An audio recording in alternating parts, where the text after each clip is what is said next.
জতা দিয়ে বসাই দিই, তখন কিন্তু ছাড়া লাগলে অয়েল সিলটা কেটে যায়। এই জন্য আমরা ঘেরাস ঘেরাস করে কিন্তু বাড়ি দিবে, মনে হবে সামনের সকা জাম্পার খুব খুলে পড়ে যাবে, এরকম একটা অবস্থা। আমার যে রডটা আছে রডটা কিন্তু স্পট পড়ে যায়। তো এদিকে অয়েলটা আপনার পরিমাপ করে দেবেন, যে বা যদি আপনার না থাকে তাহলে কিন্তু আপনার ঘামাবে। পরবর্তী আসসালামু আলাইকুম রহমতুল্লাহ। বাইকার্স কেমন আছেন? মিন্টু অটো সার্ভিস সেন্টারের পক্ষ থেকে আন্তরিক শুভেচ্ছা ও অভিনন্দন। আশা করি সকলেই ভালো আছেন। বাইকার্স, খুবই গুরুত্বপূর্ণ একটি বিষয় নিয়ে আজকের এই ছোট্ট একটি ব্লগ। তা সেটা হচ্ছে সাসপেনশন নিয়ে। তা অলরেডি দেখতে পারতেছেন আমাদের সামনে সাসপেনশন একটি খোলা দেখতে পারতেছেন। তা অনেক যে মেকানিক্স ভাই ব্রাদার আছে, যে ছোট ছোট কিছু বিষয় আছে যেগুলো ভুল করে, যার কারণে পরবর্তীতে সাসপেনশনটা ঠিকভাবে খেলে না, নানান ধরনের নানান রকমের প্রবলেম হয়ে যায়। যেমন ভিতর থেকে ক্যাটাস ক্যাটাস করে শব্দ করে, আপনার মনে হয় যে বল রেসার চলে গেছে। অনেক সময় দেখা যায় আপনার অয়েল সিল লাগাইলে ঘন ঘন পরিবর্তন করা লাগতেছে, অয়েল সিল ঠিক হইতেছে না, এরকম নানান বিষয় আর কি থাকে আর কি। তা সর্বপ্রথম আপনার দেখে নিন, এই জায়গায় খুবই ক্ষুদ্র কিছু পার্টস আছে আপনার এই জায়গা দেখতে পারতেছেন। এই জায়গা থেকে শুরু করে সবগুলো পার্টস কিন্তু আপনার এই সকা জাম্পারের ভিতরে থাকে। দেখুন খুবই ছোট ছোট পার্টস এই যে, এবং কি এই জায়গায় একটা আপনার ওয়াশার আছে আপনার, খুবই ছোট এক পার্টস। আবার এর ভিতরে কিন্তু আরেকটা স্প্রিং আছে, মোট দুইটা স্প্রিং থাকে।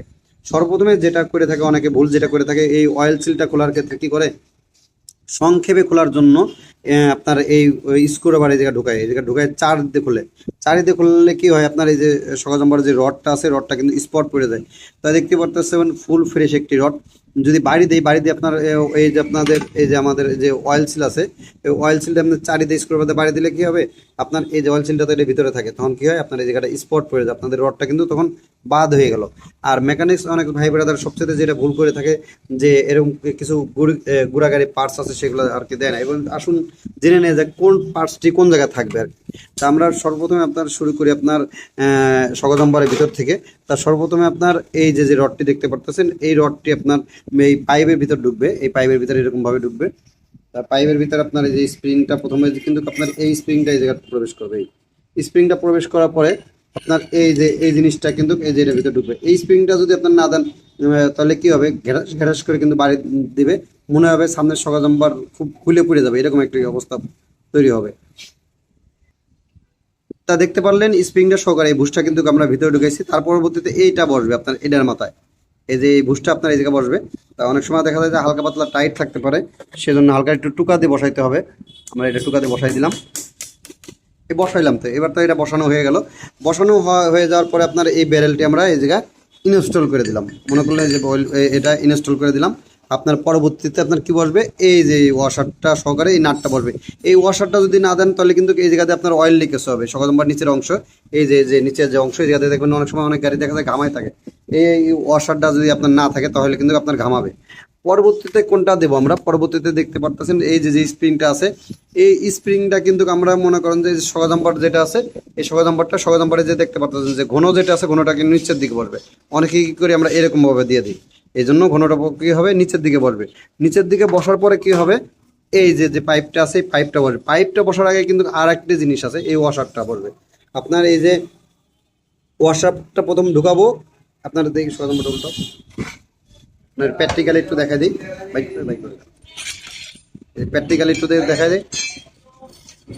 এই যে স্প্রিংটা ঢুকাইলাম, তাই স্প্রিংটা আমরা দিয়ে দিলাম।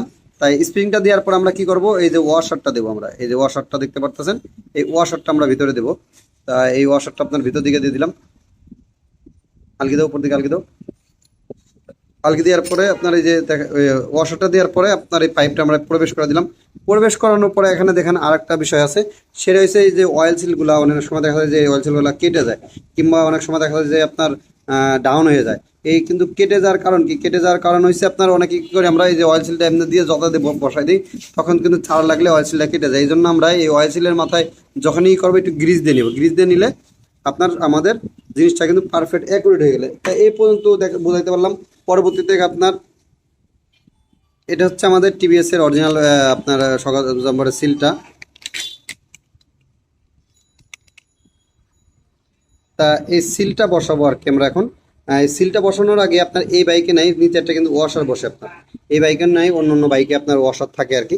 তা এই বাইকে আপনার কিন্তু এই ওয়াশারটা নাই, এই ওয়াশারটা বসবে। আগে ওয়াশার বসানোর পরে অনেক গাড়িতে বাইকে কিন্তু ভুষ আছে নিচে, প্রথম ভুষ বসবে, তারপরে একটি গোল একটা ওয়াশার থাকে, ওয়াশার বসবে, তারপরে যে এই সিলটা বসবে। সিলটা বসানোর পরে আপনার কি হবে, এই যে লকটা আছে এই লকটা বসবে আমাদের, এই লকটা লাগানোর লাগবে। লাগানোর পরে আপনার কি হবে, এখন আপনার হয়েছে ভিতরে যে অয়েলটা দিবেন, অয়েলটা কিন্তু আপনার মেজারমেন্ট করে দিবেন। প্রত্যেকটা কোম্পানির প্রত্যেকটা বাইকে কিন্তু এক এক মডেলে এক এক রকমের অয়েল লাগে। এই জন্য আপনারা অয়েলটা পরিমাপ করে সঠিকভাবে দিবেন, তাহলে কি হবে আপনাদের সাসপেনশনটা সঠিকভাবে খেলবে। নইলে দেখবেন, এখন তো আমরা সব কিছু কমপ্লিট করলাম, সব কিছু কমপ্লিট করার পরে অয়েলটা কিন্তু গুরুত্বপূর্ণ। অয়েলটা যদি কম বেশি হয় তাহলে দেখা যায় যে কম হইলে বেশি খেলবে, আবার হচ্ছে বেশি দিলে হার্ড খেলবে। এই জন্য প্রত্যেকটা বাইকের কিন্তু নির্দিষ্ট কিছু মাপ আছে, যে আপনার সকাল নাম্বারে অয়েল কতটুকু আপনি দিবেন। আপনার হাঙ্কে একরকম, পালসার বাইকে একরকম, তারপরে আপনার জিক্সার বাইকে একরকম, এফজেড বাইকে একরকম, এরকম কিন্তু অনেক বাইকের আপনার কিন্তু এক এক বাইকের এক এক রকম। বিষয়টা মাথায় রাখবেন যে সব বাইকের অয়েলটা আপনার পরিমাপ করে দেবেন। যে বাইকটা আপনারা কাজ করেন না কেন, অনলাইনে আপনারা কিন্তু ঘাটাঘাটি করলে জানতে পারবেন আপনার ওই বাইকে আপনার সাসপেনশনে অয়েল কতটুকু লাগবে। তা বাইকার ভাই ও বেরাদার, আজকের ব্লগটা এখানে শেষ করছি। ব্লগটি বেশি বেশি করে লাইক করবেন এবং শেয়ার করবেন। আপনাদের সাপোর্ট অনেক জরুরি, আমার অতি প্রয়োজন। আপনারা যদি সাপোর্ট করেন, ইনশাল্লাহ আমি একদিন অনেক দূর এগিয়ে যেতে পারবো। ইনশাল্লাহ আপনাদেরও ভালো ভালো কিছু আপনার উপহার দিতে পারবো। তা ভালো থাকবেন, সুস্থ থাকবেন, দেখা হচ্ছে নেক্সট কোনো ব্লগে।